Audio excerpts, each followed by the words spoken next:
Malam ini kita baca firman Tuhan dulu di Lukas pasal 6 mulai ayat 1 sampai 11 kita baca. Pada suatu hari Sabat, ketika Yesus berjalan di ladang gandum, murid-muridnya memetik bulir gandum dan memakannya.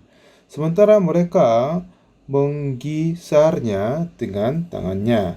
Tetapi beberapa orang Farisi berkata, "Mengapa kamu berbuat sesuatu yang tidak diperbolehkan pada hari Sabat?" Lalu Yesus menjawab mereka, "Tidakkah kamu baca apa yang dilakukan oleh Daud ketika ia dan mereka yang mengikutinya lapar? Bagaimana ia masuk ke dalam rumah Allah dan mengambil roti sajian, lalu memakannya dan memberikannya kepada pengikut-pengikutnya. Padahal roti itu tidak boleh dimakan kecuali oleh imam-imam." Kata Yesus lagi kepada mereka, "Anak manusia adalah Tuhan atas hari Sabat." Pada suatu hari Sabat lain, Yesus masuk ke dalam rumah ibadat, lalu mengajar. Di situ ada seorang yang mati tangan kanannya. Ahli-ahli Taurat dan orang-orang Farisi mengamati Yesus. Kalau ia menyembuhkan orang pada hari Sabat, supaya mereka dapat alasan untuk mempersalahkan dia. Tetapi ia mengetahui pikiran mereka, lalu berkata kepada orang yang mati tangannya itu, "Bangunlah dan berdirilah di tengah." Maka bangunlah orang itu dan berdiri. Lalu Yesus berkata kepada mereka, "Aku bertanya kepada kamu, manakah yang diperbolehkan pada hari Sabat, berbuat baik atau berbuat jahat, menyelamatkan nyawa orang atau membinasakannya?" Sesudah itu, ia memandang keliling kepada mereka semua, lalu berkata kepada orang sakit itu, "Ulurkanlah tanganmu." Orang itu berbuat demikian dan sembuhlah tangannya. Lalu meluaplah amarah mereka, lalu mereka berunding apakah yang akan mereka lakukan terhadap Yesus. Sampai 11 kita baca. Pada saat saya membaca Lukas yang tadi, saya selalu suka karena saya lahir tahun 44 dan tahun berikutnya Korea dimerdekakan dari Jepang pada tahun 1950. Jadi saya berusia 9 tahun, ada peperangan hebat terjadi di Korea. Waktu itu kami hidup sangat-sangat susah dan derita sekali. Pada saat saya masuk ke sekolah SD, 30% dari siswa muridnya tidak mempunyai ibu atau ayahnya. Dan itu memang susah sekali. Sebab laki-laki tidak ada di dalam desanya dan penghasilan pertanian pun tidak akan terjadi dengan baik-baik. Akhirnya, lapar sekali hampir semua penduduk di Korea. Nah, jadi sekali-kali saya membaca Lukas, kenapa saya suka adalah dulu saya masih lapar, saya selalu memetik gandum dengan tanganku dan membawa ke hutan dan membakar dan makan di sana. Ya, memang ini adalah kayak pencurian. Tetapi di dalam kitab berkata, jika ada seseorang yang lapar, dia pergi ke ladang, jika dia potong dengan pisau, itulah pencurian. Tapi dengan tangan mengambil gandum itu tidak dihitung kayak pencurian. Jadi kalau begitu betapa indahnya bagi saya kan. Tapi itu tertulis di dalam kitab. Jika pakai pisau itu pencurian, tapi pakai tangan sendiri ya itu tidak masalah. Waktu itu saya nggak tahu. Tapi itu sudah berbeda dari undang-undang Korea kan. Sudah beda dari firman Tuhan. Jadi setelah saya berdosa itu dan sudah lama sekali meminta ampun untuk dosanya. Sejak kecil saya ikut gereja dan belajar banyak hal. Belajar bagaimana doa Bapa Kami dan membaca iman rasuli dan 10 hukum dan perbuatan-perbuatan sedemikian yang banyak yang saya belajar. Tetapi masih belum tahu apa yang iman sesungguhnya. Hanya terus pergi ke gereja dengan rajin dan terus berdoa, dan jika saya memetik gandum atau memetik apel dan buah yang lain pada musim gugur, ya sudah tahu itu adalah dosa. Tapi oleh sebab main-main dengan teman-teman, dan karena lapar, sering saya mencuri sesuatu. Nah, itu sudah menjadi dosa bagi saya, itu menyakiti hatiku. Nah, jadi setelah saya membaca Alkitab, tapi saya masih kurang tahu apa firman Tuhan mengartikan sebenarnya. Dan itu tidak hanya terjadi bagi saya, tetapi hampir semua pendeta ajar begitu. Jangan melakukan apa-apa pada hari Sabat. Ya kan? Kata mereka begitu. Kenapa? Karena Alkitab berkata begitu. Ingatlah dan kuduskanlah hari Sabat. Selama 6 hari adalah hari-hari kerja, jadi kerjakanlah. Tapi pada hari ke-7 adalah hari Sabat, jadi tidak boleh kerja. Baik hamba yang laki-laki atau perempuan, tamu, siapa saja pun tidak boleh. Ini adalah keempat hukum dari 10 hukum. Dan pada saat kita tidak mengetahui tentang apa arti sebenarnya dari 10 hukum, dan kita hanya berpikir kita harus melakukan dengan baik-baik. Tapi pada saat saya berusia 19 tahun, pada saat saya menjadi 19 tahun, Tuhan memblokir semua rencana saya di depan. Jadi, itu sulit sekali orang hidup tanpa harapan. Dan saya tidak bisa lanjut sekolah karena kemiskinan. Sekarang saya ini lapar dan sulit. Tetapi jika ada harapan untuk menjadi hidup baik, hidup dengan baik-baik di masa depan, ya mungkin baik. Tetapi harapan itu enggak ada, jadi merasa sulit sekali. Sebab itu saya terus ikut gereja, tapi bagaimana saya menerima iman dan bagaimana caranya kepercayaan, ya hanya tidak berbuat dosa, berusaha tidak berdosa, itu yang cara hidup saya sendiri. Firman Tuhan yang 1800 halaman dalam bahasa Korea, tidak sama sekali ada gambar, semua penuh dengan kata-kata saja. Saya tidak melakukan apa-apa dan fokus dalam firman Tuhan. Dalam 6 hari saya membaca seluruh kitab. Jika saya membaca 10 jam pada hari, dengan begitu saya membaca 1, 2, 3 seterusnya. Banyak kali. Saya terus membaca dan memahaminya, tetapi apa artinya sesungguhnya itu saya masih kurang tahu. Jadi, apa yang saya diajari dari gereja adalah harus melakukan baik-baik dengan rajin, dan bertobat, dan berdoa, dan mempersembahkan, dan percaya. Itulah sukses dalam kehidupan kerohanian. Saya masih kurang tahu apa artinya. Saya kurang tahu tentang Alkitab. Tapi saudara, ini tidak hanya saya sendiri, tetapi Alkitab yang setebal ini, kita ya tidak semua tahu, tapi sebagiannya kita memang tahu. Nah, dan apa yang Tuhan bermaksud kita tidak bisa memahami dengan baik-baik. Memang dosa kita sudah berbuat dan sudah harus menerima pengampunan dosa. Sebab itu kita mengaku dosa dan meminta ampun dan bertobat. Tapi apakah dosanya sudah diampun atau tidak? Ini bagaimana saya hidup beberapa lama dalam kegelapan. Ini tahun 1962 pada saya berusia 19 tahun. Saya mencalonkan diri menjadi ajudan untuk pertukangan di tentara.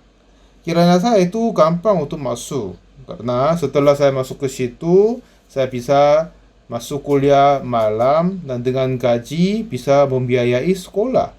Akhirnya, jadi setelah saya selesai perguruan tinggi dan sudah waktunya militer sudah habis, kalau nanti saya mendapat kerja itu mungkin baik. Dengan rencana ini, saya menjalankan diri di tentara. Jadi bagian dalam, dan hidung, dan mulut semuanya sudah menjadi lulus, enggak apa-apa. Memang tubuhku tidak begitu sehat, tapi tidak sama sekali ada masalah. Tapi hanya masalah terjadi pada tukang gigi. Karena di gigi depanku patah sedikit. Memang jarang ditemukan. Tapi ya, dokter gigi dari tentara dia memasalahkannya. Hampir saya lulus, tapi yang terakhir saya kunjung di bagian gigi. Dan dokter gigi menulis dan menandatangan atas kartuku, tapi saya nggak tahu apa tanda tangan berarti. Lalu saya membandingkan hal itu kepada temanku, tapi itu sudah beda. Jadi saya suruh dia buka mulutmu, tapi giginya tidak sama sekali ada masalah. Aduh, saya kalah. Saya dapat tahu. Jadi saya pergi ke doktor gigi dan meminta tolong. Katanya nggak bisa. Jika ini gigi belakang mungkin, tapi ini gigi depan. Bagaimana mungkin saya dapat membantu kamu? Waktu itu, ya jika saya bisa mempunyai uang untuk mengganti gigiku, baik, tapi ya uang nggak ada. Oleh sebab itu, ya saya berputus banyak sekali. Awalnya saya rencanakan masuk ke dalam perusahaan di Jepang yang dipimpin oleh pamanku, tetapi yang pergi ke Jepang pun susah sekali. Nah, kiranya saya mempunyai banyak dosa, akhirnya Tuhan mengutuk aku. Saya berpikir begitu. Tapi bagaimana saya dapat menerima pengampunan dosa, itu ya masih kurang tahu. Sudah lama sekali ikut gereja, tapi masih berada di dalam dosa. Jadi saudara, saya sudah membaca Alkitab, tetapi pandangan yang saya memaham sekarang membaca Tuhan. Dan apa yang Tuhan memberi hikmah bagiku adalah saya memandang dengan sisi yang lain. Seperti yang katakan, jika kita melakukan 10 hukum dengan baik, akan diberkati. Jangan mengadakan Allah lain di depanku. Jangan membuat patung. Jangan menyebut nama Allahmu dengan sia-sia. Ingatlah, kuduskanlah hari Sabat. Hormatilah orang tuamu. Dan jangan membunuh, jangan berzina, jangan mencuri, jangan mengingini. Nah, seperti begitu kita harus melakukan hukum Taurat, katanya. Tetapi saya sudah berbohong banyak sekali. Sering mencuri apel di kebun-kebun yang buah-buahan. Selalu saya berada di dalam dosa dan kejahatan. Saya selalu berusaha melakukan hukum Taurat, tapi tidak sama sekali berhasil. Tapi setelah saya membaca Alkitab seterusnya, jika saya membaca Alkitab sepanjang seminggu, saya dapat menghabiskan seluruhnya. Dengan begitu saya membaca seterusnya, akhir-akhirnya saya menemukan satu ayat di Yesaya 36 ayat 16. Yesaya 36 ayat 16 berkata, "Carilah di dalam kitab Tuhan dan bacalah, satupun dari semua makhluk itu tidak ada yang ketinggalan dan yang satu tidak kehilangan yang lain. Sebab begitulah perintah yang keluar dari mulut Tuhan, dan Roh Tuhan sendiri telah mengumpulkan mereka." Nah, jadi Alkitab di sini berkata apa? Semua firman Tuhan adalah memang firman dari Tuhan, dan semua firman Tuhan tidak sama sekali ada ketinggalan. Semuanya ada pasangan, maksudnya ini, ya kan? Jadi apa maksudnya pasangan tidak ada ketinggalan? Artinya suami atau istri dengan istri. Jika perempuan sendiri tidak akan menjadi suami istri, tidak dapat anak, ya kan? Ya, untuk perempuan mendapat anak harus butuh laki-laki. Jadi jika laki-laki bersetubuh dengan perempuan, yaitu menjadi suami istri yang baik bermulai.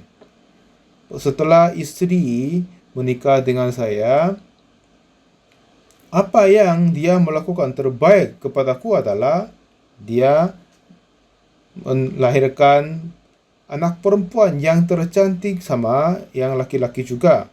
Ya, itu saya sendiri tidak bisa melakukan dengan diri sendiri. Tetapi setelah saya menikah dengan istriku, ya istriku melahirkan anakku. Nah, sepertinya begitu, seperti laki-laki berpasangan dengan perempuan, dengan itu mendapat anak.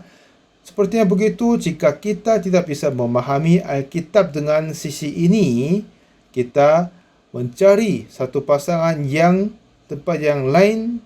Ya, ini bagaimana Alkitab dapat diterima. Ini apa yang kita dapat dimengerti. Jadi Alkitab berkata, carilah di dalam kitab Tuhan dan bacalah. Satupun dari semuanya makhluk itu tidak ada yang kehilangan dan yang suatu tidak kehilangan yang lain. Sebab begitulah perintah yang keluar dari mulut Tuhan, dan Roh Tuhan sendiri telah mengumpulkan mereka. Nah, ini bukan kataku, tapi kata firman Tuhan. Jika Alkitab, orang berusaha memahami tentang Alkitab tanpa pasangan, ya ini susah, tidak mungkin terjadi. Nah, seperti begitu saya terus membaca Alkitab, tapi banyak yang tidak bisa memahami. Pada saat itu, saya mencari pasangan dan memahaminya itu, ya semua segalanya dapat dipahami. Seperti laki-laki sendiri tidak dapat melahirkan anak, dan perempuan sendiri tidak dapat melahirkan anak juga. Jika laki-laki perempuan menjadi sepasang, ini menjadi hubungan yang terbaik dan dapat anak. Dan Alkitab juga Tuhan menulis sepertinya begitu. Ini apa yang Alkitab berkata kepada kita. Nah, kita belajar tentang hari Sabat. Pada Lukas pasal 6 kita membaca tentang hari Sabat. Dan juga di hukum Taurat di Perjanjian Lama pun berkata tentang hari Sabat. Nah, kalau begitu, pasangan dari ini adalah apa? Pasangan tentang hari Sabat itu apa? Apa maksud sesungguhnya tentang hari Sabat? Kenapa orang tidak boleh kerja pada hari Sabat? Kenapa? Ya, memang Tuhan suruh tidak boleh kerja, jadi tidak mungkin. Ini bagaimana saya memahaminya. Tetapi saya ingin mencari pasangan tentang hari Sabat daripadanya. Setelah saya memahami dan mencari tentang hari Sabat, kemungkinan saya dapat memahami tentang apa arti sesungguhnya tentang hari Sabat. Setelah saya menemukan hari Sabat dari Alkitab, dan setelah saya memasangkan satu dengan yang lain, nah di dalam Alkitab saya dapat menemukan Tuhan memimpin hatiku dengan luar biasa. Tidak hanya kepada hari Sabat, tetapi kepada hukum Taurat dan kepada pengampunan dosa, semuanya terjadi begitu. Memang sebelumnya saya nggak tahu hal ini. Dulu tentang belajar persembahan korban karena dosa, ada seseorang yang berdosa, dia harus membawa kambing betina untuk mempersembahkan korban karena dosa.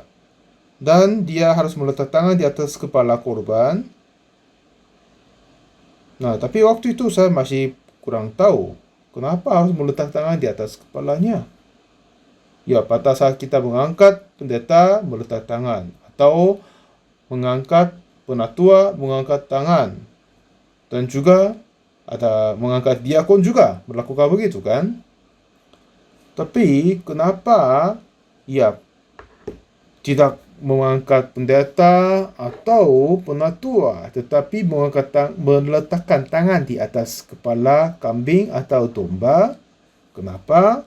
Apakah domba akan menjadi pendeta atau penatua? Tidak mungkin, itu saya tidak bisa ngerti. Dan tentang pengampunan dosa juga, saya mencari seluruh Alkitab dan bagaimana dosa dapat diampuni. Ini apa yang saya mau belajar. Pertama, saya mau belajar tentang pengampunan dosa, mencari Perjanjian Lama tentang persembahan korban karena dosa. Di Perjanjian Lama Imam pasal 4, ini penuh dengan cerita bagaimana mempersembahkan korban karena dosa. Yang pertama, pada imam berbuat dosa, dan kedua, ya seluruh umat Israel berbuat dosa, atau kepala suku berbuat dosa, atau yang seorang laki jelata berbuat dosa.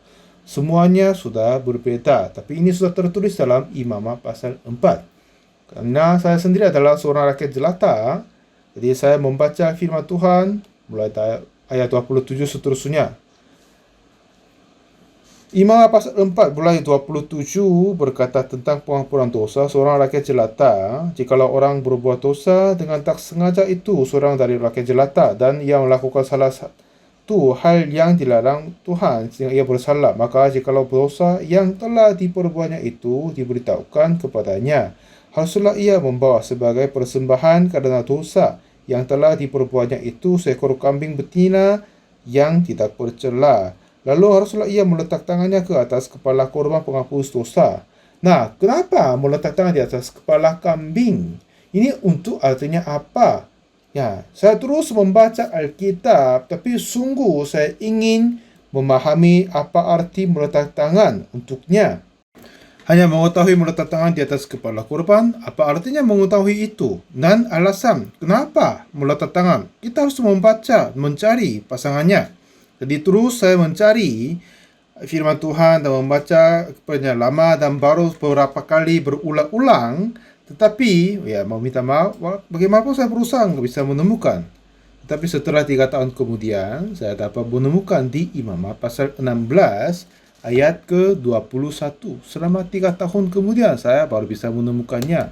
Itu berkata, Harun harus meletakkan kedua tangannya ke atas kepala kambing jantan dan yang hidup itu, dan mengakui di atas kepala kambing itu segala kesalahan orang Israel dan segala pelanggaran mereka, ataupun juga dosa mereka. Ia harus menanggungkan semuanya itu ke atas kepala kambing jantan itu, dan kemudian melepaskan ke padang gurun dengan perantaran seorang yang sudah siap sedia untuk itu. Nah, setelah saya berbuat dosa, setelah seseorang berdosa, iya kambing kamu harus mati ganti aku, kamu harus mati gantiku. Untuk mengganti dosaku, ya anak domba Allah yang kambing korban ini harus mati ganti saya, ya kan? Jadi tidak hanya mati dia sendiri, tetapi dia harus menerima dosa terdahulu. Oleh sebab itu, harus orang meletak tangan di atas kepala kambing atau domba, dosa itu dapat ditanggungkan kepada kepala kambing itu. Jadi pada Imamat pasal 4:27 cerita tentang pengampunan dosa dan cerita tentang meletak tangan di atas kepalanya. Tapi pasal 4:21 bagaimana saya mencari kenapa alasannya enggak bisa temukan. Tapi pasal 16 ayat 21 berkata, Harun harus meletakkan kedua tangannya ke atas kepala kambing jantan yang hidup itu dan mengakui di atas kepala kambing itu segala kesalahan orang Israel dan segala pelanggaran mereka ataupun juga dosa mereka. Ia harus menanggungkan semua itu di atas kepala kambing jantan itu. Jadi jika tanpa meletak tangan dan menyembelih kambing domba, itu tidak berguna. Ya, saya meminta maaf kepada kambing dan domba, tapi kamu harus terima dosaku dengan meletakkan tangan, menanggungkan dosaku kepadanya. Lalu imam menyembelih kambing. Karena upah dosanya dia harus mati. Nah, yang lebih menarik adalah pada saat Yohanes Pembaptis memberi baptisan di Sungai Yordan. Bertobatlah, kerajaan surga sudah dekat, katanya. Dan dengan begitu banyak orang mengaku dosa, bertobat, datang kepada Yohanes Pembaptis dan terima baptis. Satu ketika Yesus datang kepada dia dan katanya, aku mau dibaptis olehmu. Dan Yohanes kaget dan berkata, engkau adalah anak Tuhan, engkau adalah Yesus. Akulah harus dibaptis olehmu, tapi engkau datang kepadaku. Dia berkata, katanya Tuhan, biarlah hal itu terjadi. Karena demikianlah sepatutnya kita menggenapkan seluruh kehendak Allah. Nah, menggenapkan seluruh kehendak Allah artinya kebenaran kita. Karena kita tidak mempunyai kebenaran, dan apa mungkin menerima baptis Yesus Kristus dari Yohanes Pembaptis menjadi menggenapkan kehendak Allah, artinya membenarkan kita. Yesus adalah yang tidak berdosa, jadi dia tidak perlu mati karena dosa. Tetapi oleh mengampun dosa kita dan menerima dosa kita, apa yang caranya menanggungkan dosa kita manusia kepada Yesus adalah dapat kita melihat di Matius pasal 3. Pada saat Yohanes Pembaptis memberi baptisan tentang pertobatan, tapi Yesus tidak pernah berdosa, jadi dia tidak perlu dibaptis dari Yohanes. Tapi kenapa dia terima baptis? Karena inilah pada saat susunan orang dosa manusia, dosa dunia, menanggungkan kepada Yesus Kristus. Karena Yohanes adalah anak dari imam besar. Dan dia sendiri menjadi imam besar. Dan dia meletak tangan di atas kepala Yesus Kristus. Ini cerita di Matius. Dan yang lebih menarik adalah Yohanes pasal 1 ayat 29 berkata, pada keesokan harinya, Yohanes melihat Yesus datang kepadanya dan ia berkata, lihatlah anak domba Allah yang menghapus dosa dunia. Nah, jika kita membaca dengan ini, kita bisa memahami. Tetapi meletak tangan dengan ini menanggungkan dosa. Dan pada saat Yesus tidak perlu dibaptis tentang pertobatan, tapi dia datang kepada Yohanes untuk menerima baptisan. Nah, inilah salah satu susunan untuk menanggungkan dosa dunia kepada Yesus. Sebab itu, dia terima baptis oleh Yohanes Pembaptis. Setelah keesokan harinya, Yesus datang kepada Yohanes. Dan Yohanes berkata, "Lihatlah anak domba Allah yang menghapus dosa dunia." Nah, jadi saya ulang lagi, tidak hanya menyembelih kambing domba, tetapi semua cerita ini terkonek satu dengan yang lain. Jadi semua firman Tuhan dapat dipahami kepada kita. Nah, sekarang kita cerita tentang hari-hari Sabat, dan untuk kita memahami hari Sabat dan caranya bagaimana. Pada Perjanjian Lama, di Keluaran, Tuhan berkata tentang hari Sabat. Pada saat dia berkata tentang 10 hukum, juga berkata, ya, ingatlah dan kuduskanlah hari Sabat. Dan pada hari itu adalah tidak boleh kerja, baik kamu atau hambamu laki-laki dan perempuan, dan tamu pun tidak boleh kerja. Itu yang tentang hari Sabat di Perjanjian Lama. Dan sekarang ada gereja-gereja kayak ajaran-ajaran mengikuti hari Sabat. Mereka berusaha menjaga hari Sabat. Dan saya juga memahami tentangnya. Kalau saya masukkan kata kunci Sabat di dalam komputer, mau carinya, saya mencari tentang hari Sabat. Lalu saya menemukan hal yang hebat di Kolose. Yang cerita yang hebat, yang penting dapat kita menemukan di Kolose pasal kedua. Mari kita cari Kolose pasal 2, mulai ayat 16 dan 17. Karena itu, janganlah kamu biarkan orang menghukum kamu mengenai makanan dan minuman, atau mengenai hari raya, bulan baru, ataupun hari Sabat. Semuanya ini hanyalah banyak bayangan dari apa yang harus datang, sedang wujudnya ialah Kristus. Nah, jadi katanya apa? Menjaga hari Sabat adalah bukan hal yang sebenarnya, tetapi ini adalah bayangan saja apa yang harus datang, sedang wujudnya Yesus Kristus. Ini kitab yang berkata. Dan coba kita tidak melihat Kolose, tetapi hanya membaca firman di Keluaran. Bagaimana? Semua hari Sabtu adalah hari Sabat. Karena peraturan di dalam Alkitabiah, hari baru akan memulai pada hari sore dan petang. Pada hari matahari terbenam, hari baru akan dimulai. Jadi mulai hari petang hari Jumat sampai petang hari Sabtu adalah hari Sabat. Dan katanya, apakah ini adalah bayangan asli, wujud, atau bayangan saja? Coba ada yang bisa menjawab. Apakah ini adalah bayangan atau wujudnya? Ya, memang ini adalah bayangan saja. Jadi, menjaga hari Sabat itu adalah, ya, tidak berarti. Ini yang mengartikan, membayangkan tentang sesuatu. Ini kata Tuhan di dalam Alkitab kan. Hari Sabat adalah sebuah bayangan saja. Kitab yang kau punya sudah berkata begitu juga kan. Jadi ada seseorang yang berusaha melakukan menjaga hari Sabat. Itu kerja yang baik? Tidak. Jadi kita tidak boleh membaca satu firman saja, tetapi harus mencari pasangan. Ada banyak yang kurang tahu hal ini dan hanya membaca firman Tuhan saja, dan mereka hanya berkata, mereka yang mempunyai pandangan dan pendapat yang lain adalah gereja yang tidak baik dan sesat. Jadi, seperti yang orang laki-laki sendiri tidak bisa memahami tentang manusia, dan memandang perempuan sendiri pun tidak bisa memahami tentang manusia. Tapi pada saat kita memandang perempuan dan laki-laki, waktulah kita dapat memahami tentang manusia. Jadi kita tahu tentang hari Sabat di 10 hukum, tetapi sebagian yang lain tentang hari Sabat pun kita harus tahu.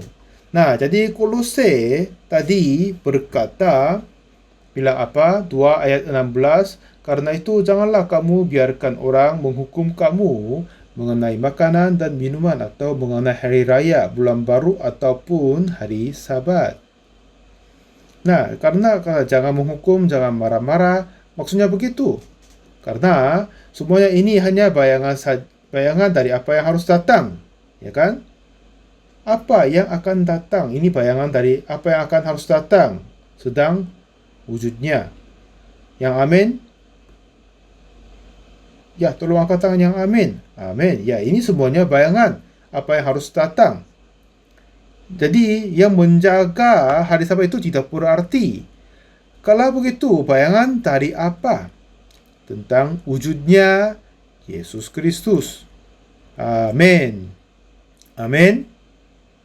Nah, jadi Tuhan berkata melalui 10 hukum dan hukum Taurat tentang kedatangan Yesus Kristus dan apa yang dia melakukannya.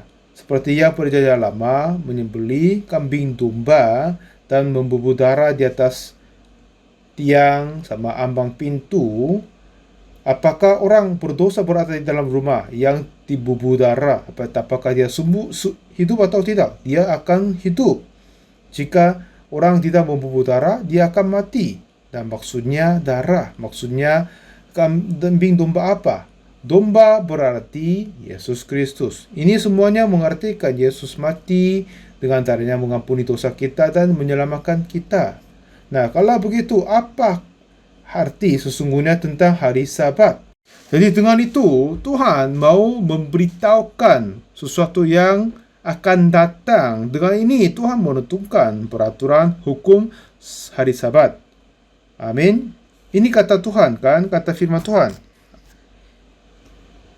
Katanya ini hanyalah bayangan dari apa yang harus datang. Apa wujudnya, apa yang aslinya.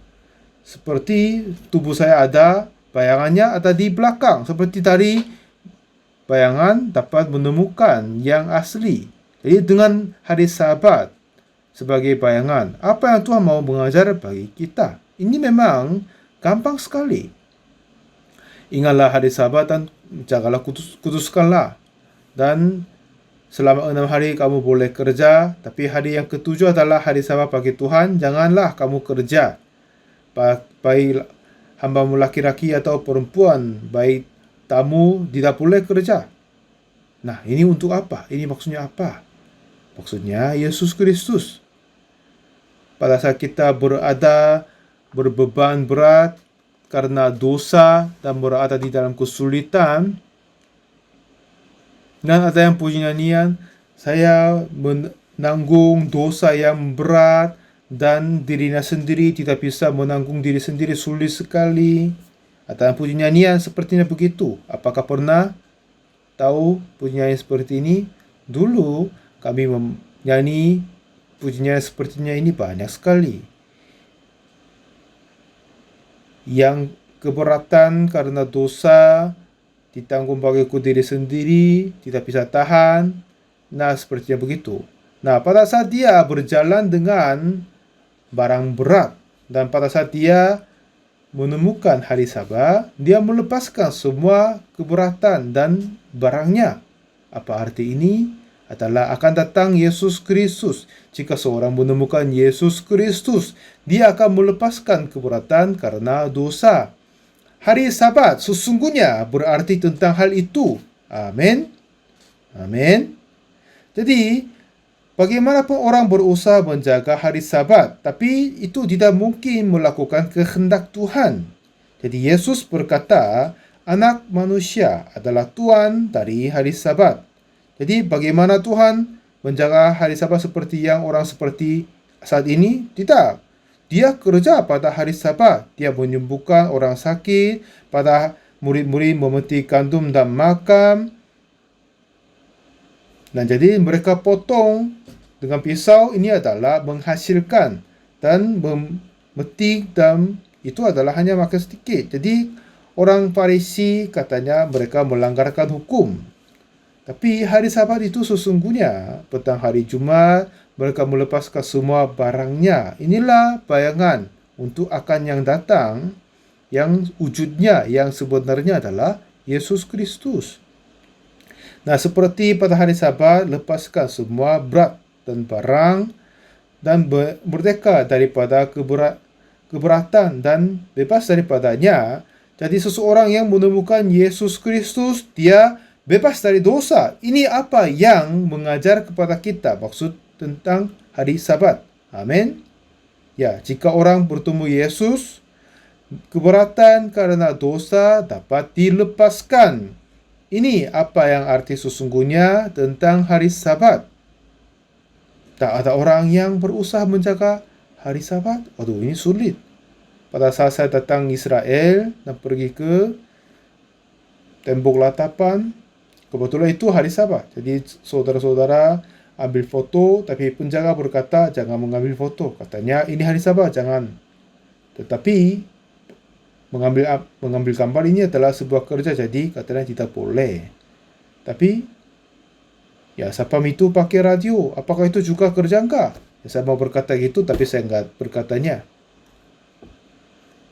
Nah, karena mereka enggak tahu tentang Alkitab, dan mereka tidak tahu pasangan dari firman Tuhan, akhirnya masih kurang tahu tentang kehendak Tuhan. Jadi walaupun mereka sudah membaca dan mengingat semua Alkitab, tapi itu tidak berarti sudah tahu kehendak Tuhan.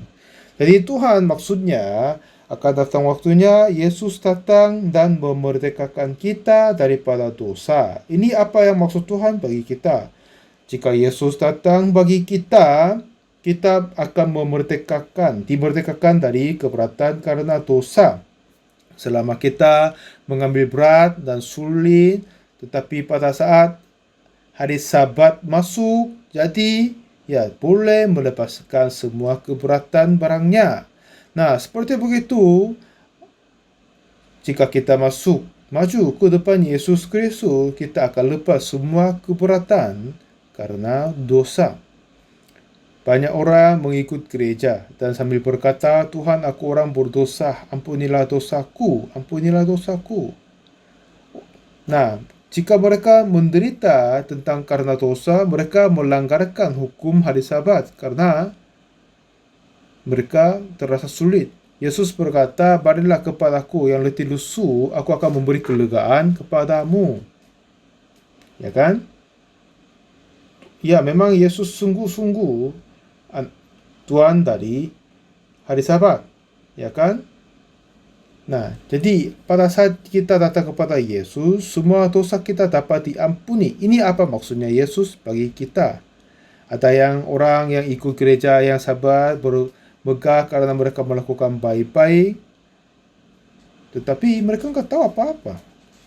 Jadi Yesus dan Tuhan berkata, kuduskanlah hari Sabat. Tetapi jika kita membaca Kolose, langsung bisa menemukan pasangan tentang hari Sabat. Hari Sabat adalah bayangan. Seperti pada hari Sabat itu akan melepas semua barang. Jika kita menemukan Yesus Kristus, melepaskan semua keberatan karena dosa. Jadi Yesus berkata seperti begitu kepada kita, bahwa marilah kepadaku semua yang letih lesu dan berbeban berat, aku akan memberi kelegaan kepadamu. Amin. Nah, jadi anak manusia, Yesus Kristus adalah Tuhan dari hari Sabat. Jadi siapa saja yang bertemu Yesus Kristus, dia akan dimerdekakan daripada semua segala dosa. Ini maksudnya dari Tuhan. Jadi sepertinya Alkitab sudah mempunyai pasangan. Jika kita menyambung satu dengan yang lain, dengan itu kita dapat menemukan kehendak Tuhan. Nah, jadi bagaimana kita datang kepada Yesus dan dibebaskan dari dosa? Tuhan Yesus adalah juru selamat, dan jika kita mempunyai percayaan baginya, kita bebas daripada dosa dan menerima kemerdekaan sesungguhnya. Saya tahun 62, bulan Oktober tanggal 7, saya menerima pengampunan dosa oleh darah Yesus Kristus. Mulai saat itu saya membaca Alkitab, tapi pandangannya sudah berbeda dari yang dulu. Di Yohanes pasal ke-8 ada perempuan tangkap perzinahan.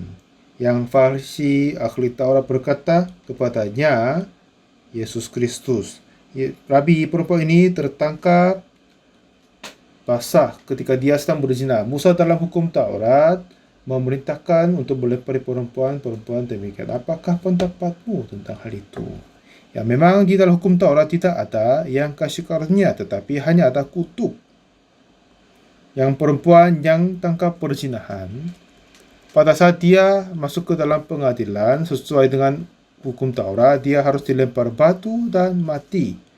Tetapi jika pada saat dia tidak dihukum karena hukum Taurat, tapi dia datang kepada Yesus Kristus. Dan kata Yesus apa? Ya, perempuan, di manakah mereka? Tidak adakah seorang yang menghukum engkau? Yang setelah perempuan ini bantah mereka, tidak ada orang di sana. Hanya batu-batu yang besar terjatuh ke bawah. Ya, batu itu seharusnya dilemparkan kepadaku dan saya terpukul dan semuanya dipatah dan saya mati olehnya. Tapi Yesus berkata kepadanya, Aku pun tidak menghukum engkau. Pergilah dan janganlah berbuat dosa lagi mulai dari sekarang.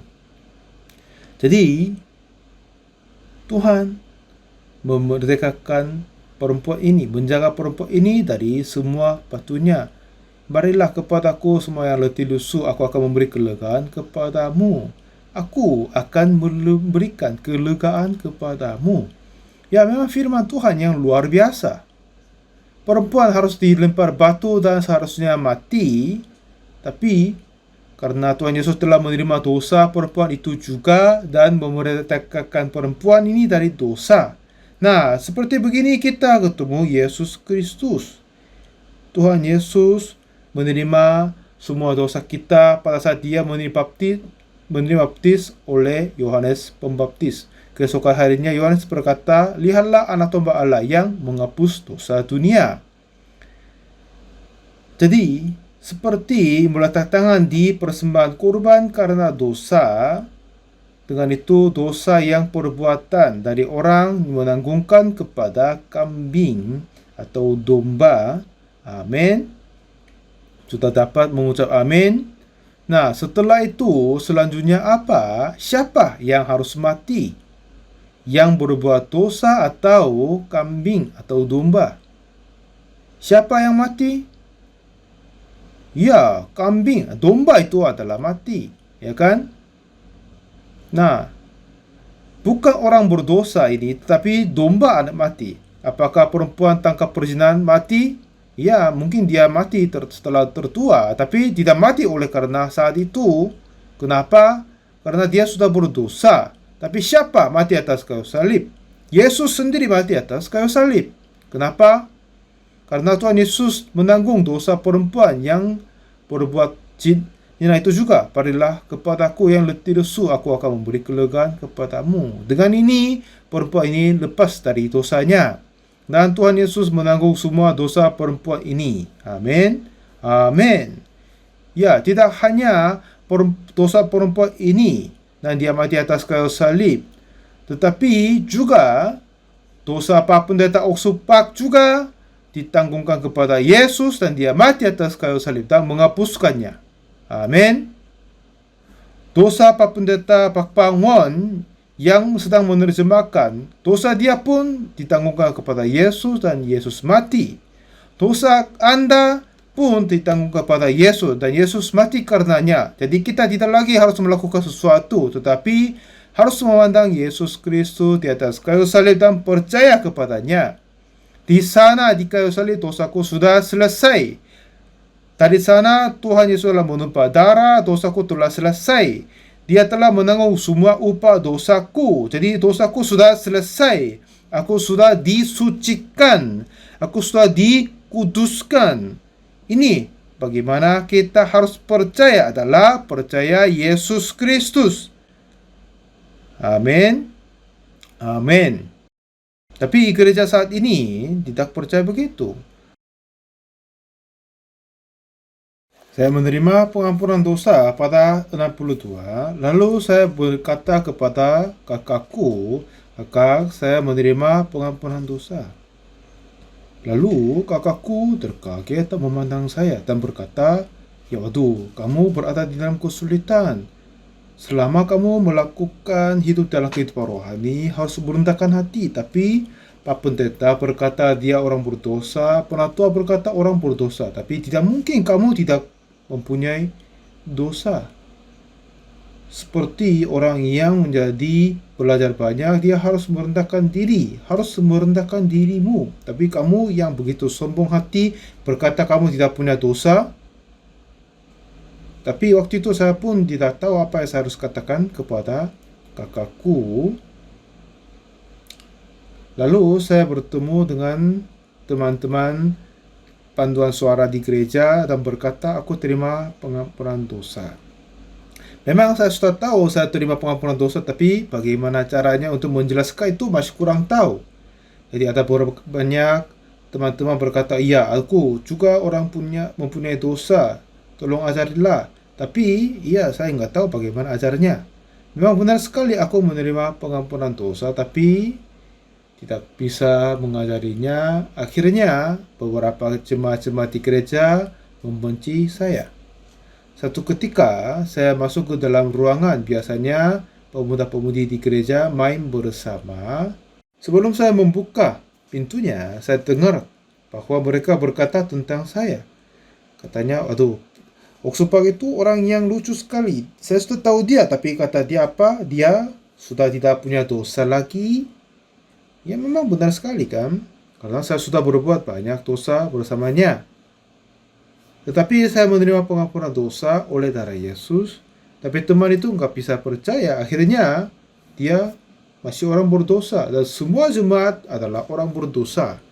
Jadi sekarang waktu itu ya saya menjadi orang yang tidak diterima oleh mereka. Semua orang membenci saya. Tetapi yang heran adalah Tuhan menuntun aku biar saya bisa masuk sekolah misionaris. Misionaris yang dilahirkan kembali, mereka memimpin misionaris school. Dari sana saya membaca Alkitab seterusnya, dan semakin saya membaca Alkitab, dapat menyatakan bahwa jika seseorang berkata kita orang berdosa, artinya kematian Yesus adalah sia-sia. Kenapa? Yesus mati karena mengampuni dosa kita. Tapi jika kita masih mempunyai dosa, itu berarti Yesus gagal. Ada yang berkata orang-orang melihat lihatan dan menangis sampai parah, ya itu pun semuanya tidak benar. Tapi apa yang orang menerima pengampunan dosa adalah hanya dari Yesus Kristus saja. Pada saat Yesus mati atas kayu salib, dia tidak mati karena dosanya sendiri. Pada saat Yesus dibaptis oleh Yohanes Pembaptis, semua dosa kita telah ditanggungkan kepada Yesus. Yesaya 53 ayat 6 bilang apa? Kita sekalian sesat seperti domba, masing-masing kita mengambil jalannya sendiri. Tetapi Tuhan telah menimpakan kepadanya kejahatan kita sekalian. Nah, siapakahnya? Ini adalah Yesus Kristus. Dia telah Tetapi sesungguhnya penyakit kita lah yang ditanggungnya dan kesengsaraan kita yang dipukulnya. Padahal kita mengira dia kena tulah, dipukul dan ditindas Allah. Ayat 5, dia tertikam oleh karena pemberontakan kita. Dia diremukkan oleh karena kejahatan kita. Dan ganjaran yang mendatangkan keselamatan bagi kita ditimpakan kepadanya, dan oleh bilur-bilurnya kita menjadi sembuh. Amin. Amin. Nah, jadi semua dosa kita telah dihapuskan di atas kayu salib. Percaya ini adalah percaya Yesus. Amin. Amin. Ini apa yang Alkitab berkata. Dia tertikam oleh karena pemberontakan kita. Dia diremukkan oleh karena kejahatan kita. Ganjarannya mendatangkan keselamatan bagi kita ditimpakan kepadanya, dan oleh bilur-bilurnya kita menjadi sembuh. Kita sesa seperti domba, masing-masing kita mengambil jalannya sendiri, tetapi Tuhan telah menimpakan kepadanya kejahatan kita sekalian. Dan ada ayat yang lain menjelaskan lebih secara waktu, adalah Yesaya 44 ayat 22 berkata, Aku telah menghapus segala dosa pemberontakanmu seperti kabut diterbangkan angin, dan segala dosamu seperti awan yang tertiup. Kembalilah kepadaku sebab aku telah menebus engkau. Nah, jadi ini berkata tentang waktunya. Jadi apakah kita kembali kepada Tuhan itu lebih awal, atau Tuhan menghapus dosa kita itu lebih awal? Jadi menghapus dosa ini lebih awal kan? Menghapus artinya ya menghapus dengan menutupinya. Kenapa menutup dengan darah? Artinya di Imamat 4 persembahan korban karena dosa, Tuhan suruh bahwa setelah meletak tangan di atas kambing atau domba dan menanggungkan dosa kepadanya, dan korban disembelih dan mati, dan membubuh darah di atas tanduk-tanduk mezbah. Nah, ini apa lagi? Kenapa membubuh darah di atas korban, tanduk-tanduk mezbah? Nah, ini semua yang ingin tahu lagi. Lalu saya pakai kacamata dan mau cari lagi. Kenapa harus membubuh darah di atas tanduk mezbah? Kenapa? Jadi setelah saya membaca 10 kali, 20 dan 30 kali lebih, saya dapat menggambarkan outline tentang Alkitab. Setelah 40, 50 dan 60 kali lebih, ya firman Tuhan terpasang ini dan yang lain, yaitu heran sekali. Sangat-sangat indah. Seperti yang tadi saya berkata, ya kan, kenapa meletak tangan di atas kepalanya? Dulu tidak tahu. Tetapi setelah membaca Imamat 16:21, dengan itu dapat menemukan apa arti sesungguhnya meletakkan tangan. Kenapa darah domba itu dibubuh di atas tanduk-tanduk mezbah? Ini kenapa? Ini kenapa ini? Lalu cari Alkitab lagi. Di mana berkata tentang hal itu? Lalu baru dapat menemukan di Yeremia pasal 17. Coba kita semua cari Yeremia 17 ayat yang pertama berkata, dosa Yehuda telah tertulis dengan pena besi yang matanya dari intan, terukir pada loh hati mereka dan pada tanduk-tanduk mezbah mereka. Ya kan? Itu terukir pada loh hati mereka dan pada tanduk-tanduk mezbah mereka. Jadi Tuhan menulis dosa di dua tempat. Ini misalnya jika saya jual beli dengan Tuhan, jika saya jualan jam tangan dan Pak Pendeta Joseph ini membeli jam tangan, biar jika dia tidak bayar atau ambil barang dulu, pasti dia harus catat hutang berapa di catatannya, dan saya harus mencatat di bukuku. Ya, tanggal berapa, bulan berapa kamu berhutang bagiku. Ya, ini harus dikembalikan kan. Seperti begitu, di mana Tuhan menulis dosa kita adalah Tuhan menulis di tanduk-tanduk mezbah. Nah, dengan begitu Tuhan memeriksa dosa kita. Tapi kita menulis dosa diri sendiri di loh hati kita. Jadi setelah kita berdosa, teringat dosa yang tertulis dalam loh hati kita. Jadi pada saat orang menyembelih kambing domba dan mempersembahkan karena dosa, dan mereka membawa darah dan membubuh di atas tanduk-tanduk mezbah. Dan Imamat pasal 4 yang tadi, itu cerita tentang hal itu. Imamat pasal 4, coba kita semua carinya. Mulai ayat 27. Katanya, jikalau yang berbuat dosa dengan tak sengaja itu orang dari rakyat jelata, dan ia melakukan salah satu hal yang dilarang Tuhan sehingga ia bersalah. Maka jikalau dosa yang telah diperbuatnya itu diberitahukan kepadanya, haruslah ia membawa sebagai persembahannya karena dosa yang telah diperbuatnya itu seekor kambing betina yang tidak bercela, karena upah dosa ialah maut, jadi membawa kambing yang harus mati gantinya. Lalu 39, lalu haruslah ia meletakkan tangannya ke atas kepala korban penghapus dosa dan menyembelih korban itu di tempat korban bakaran, dan dengan meletakkan tangan menanggungkan dosa kepada kambingnya, seperti Imamat 16:21 yang tadi. Lalu apa? Menyembelih korban itu di tempat korban bakaran. Ayat 30. Kemudian imam harus mengambil dengan jarinya sedikit dari darah korban itu, lalu membubuhnya pada tanduk-tanduk mezbah korban bakaran. Nah, sekarang kenapa harus membubuh darah di atas tanduk-tanduk mezbah? Adalah Tuhan telah menulis dosa kita manusia di atas tanduk-tanduk mezbah, dan setelah kematian kambing, dosanya telah diampuni, dan dengan darahnya menghapus catatan dosa di atas tanduk-tanduk mezbah. Dengan itu menghapus catatan dosa kita. Dengan apa?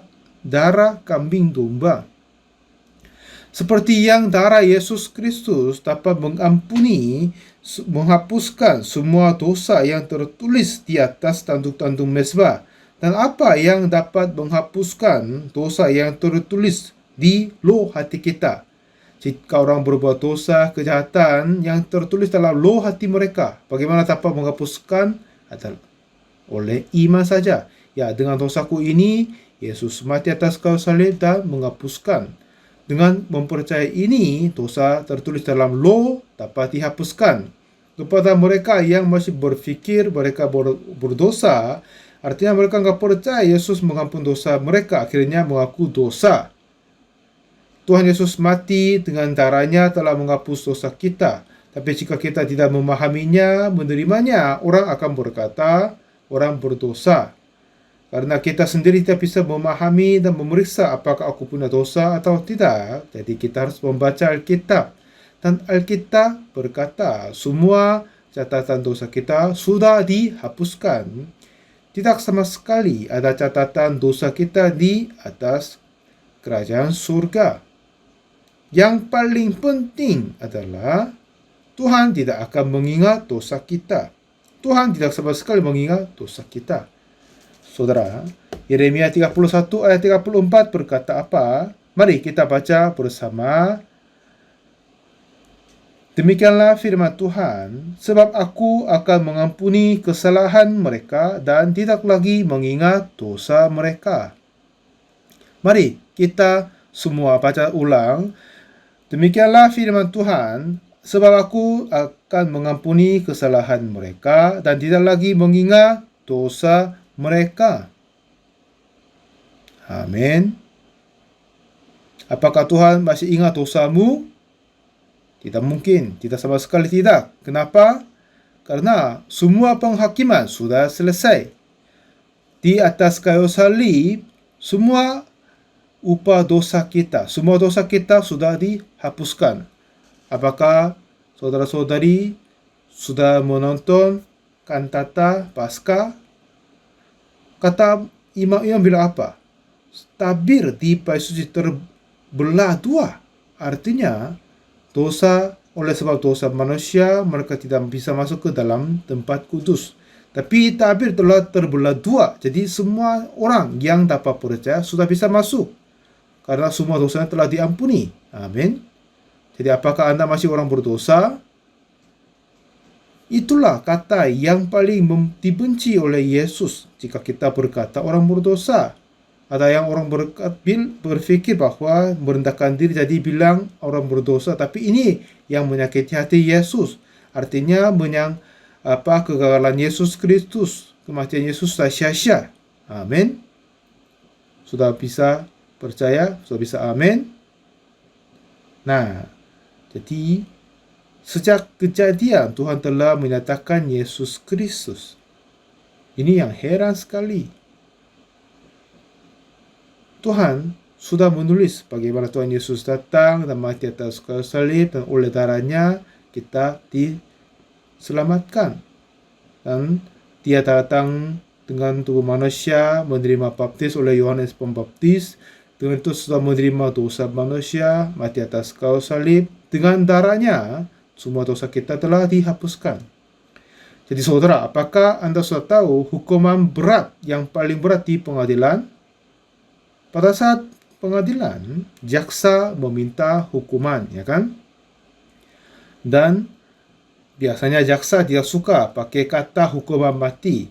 Oleh sebab ini, untuk menjaga sosial, jadi orang penjahat ini, kami meminta kepada hakim untuk hukuman yang tertinggi kepada orang ini. Hukuman tertinggi adalah memang hukuman mati, ya kan? Benar enggak? Ya, jika gitu saya mau bertanya, jika ada yang membunuh satu orang dan dia dihukum mati, ya kan? Setelah pengadilan diadili, dia dihukum mati. Kalau dia membunuh 2 orang, dia bangkitkan lagi dan membunuh lagi, hukum mati lagi? Tidak mungkin kan? Karena hukuman tertinggi adalah hukuman mati. Jadi orang membunuh 1 orang atau 2 orang atau 100 orang, tetap hukuman mati saja. Seperti Eichmann di Jerman, dia membunuh banyak orang Yahudi. Tapi di atas hukuman mati tidak ada yang lebih berat. Jadi tidak ada yang hukuman lebih berat dari hukuman mati. Tuhan Yesus telah menanggung semua dosa kita dan mengampuni dan mati atas kayu salib. Jadi kematian Yesus satu kali untuk selamanya itu sudah cukup sekali untuk kepada kita semua orang. Jadi semua hukuman karena dosa kita sudah selesai. Jadi Tuhan berkata, aku telah membenarkan engkau. Amin. Tuhan telah berkata, aku telah memutuskan engkau. Roma 3:23 berkata, karena semua orang telah berbuat dosa dan telah kehilangan kemuliaan Allah, dan oleh kasih karunia telah dibenarkan dengan cuma-cuma karena penebusan dalam Kristus Yesus. Nah, jadi kita melihat tanduk-tanduk mezbah. Dosa manusia tertulis di situ dihapuskan oleh membubuh darah di atasnya. Dan dosa tertulis di dalam hati kita dapat dihapuskan dengan iman. Memang kita mengingat dosa, tapi memang sudah kita berbohong dan mencuri, berjahat. Tapi Tuhan Yesus telah menanggung semua dosa yang tersebut. Semua penghakiman karena dosaku telah selesai di atas kayu salib. Sebab itu Tuhan berkata telah membenarkan kita. Semua orang telah berbuat dosa dan kehilangan kemuliaan Allah. Dan karena oleh kasih karunia telah dibenarkan dengan cuma-cuma karena penebusan dalam Kristus Yesus. Oleh kasih karunia telah dibenarkan dengan cuma-cuma. Memang Tuhan berkata dengan kasih karunia Yesus Kristus dan membenarkan pendeta Oksupak. Kepada Joseph Park juga dibenarkan. Kepada jemaatmu, saudara-saudari semua dibenarkan. Yang berkacamata sudah dibenarkan. Sudah benar sekali? Ya, Tuhan telah membenarkan kita. Kalau gitu kita sudah dibenarkan. Saudara, jika kita ada yang berkata orang berdosa, ini mengabaikan kematian Yesus Kristus. Dia sudah mengampun dosa kita, tapi masih berkata, aku orang berdosa, artinya kematian Yesus sudah gagal. Tapi saya percaya bahwa Yesus telah mengampun dosaku. Tuhan berkata, aku telah menghapus segala dosa pemberontakanmu seperti tabut diterbangkan angin. Segala dosamu seperti awan yang tertiup. Kembalilah kepadaku, sebab aku telah menebus engkau. Apa yang terdahulu? Penghapus dosa kita terdahulu. Aku telah membenarkan dulu. Aku telah mengutuskanmu. Jadi kembalilah kepadaku. Amin. Percaya ini saja. saat ini banyak gereja, banyak pendeta salah paham tentang Alkitab, dan bahwa walaupun Yesus mati untuk mengampuni dosa kita, tapi kita masih orang berdosa katanya.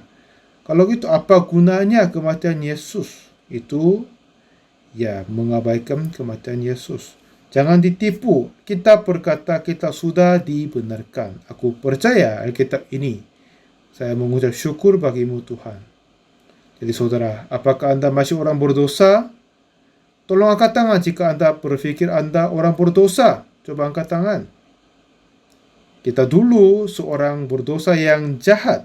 Tapi oleh darah Yesus kita sudah dibersihkan, disucikan. Bukan hasil usaha kita, tapi kerja Yesus Kristus. Semua yang letih lesu, marilah kepada aku akan memberi kelegaan kepadamu. Haleluya. Ini apa yang saya mempercaya. Ini yang saya terharu sekali. Saya sangat berterima kasih bisa menyampaikan ini kepadamu. Dan inilah yang saya yakin dalam firman Tuhan. Jika ada banyak yang saat ini berkata, tolong ampunilah dosaku. Walaupun Tuhan tidak akan mengingat dosaku. Tuhan telah mengampuni dosaku. Apakah Anda semua menjadi orang benar? Ya, terima kasih banyak. Dan lalu, indahlah harinya Yesus membasuh dosaku. Mari kita bernyanyi puji nyanyian seperti ini. Haleluya, kita puji nama Tuhan. Mari kita berdoa. Tuhan Bapa yang kudus, kami mengucap syukur bagimu Tuhan. Dalam kita pasti akan ada pasangannya. Tapi ada orang yang masih kurang tahu, hanya mereka berusaha melakukan hukum Taurat.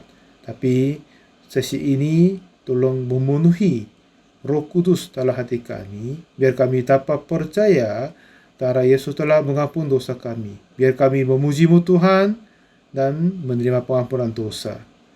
Terima kasih banyak Tuhan, dalam nama Tuhan Yesus Kristus kami berdoa. Amin. Ya, terima kasih banyak semua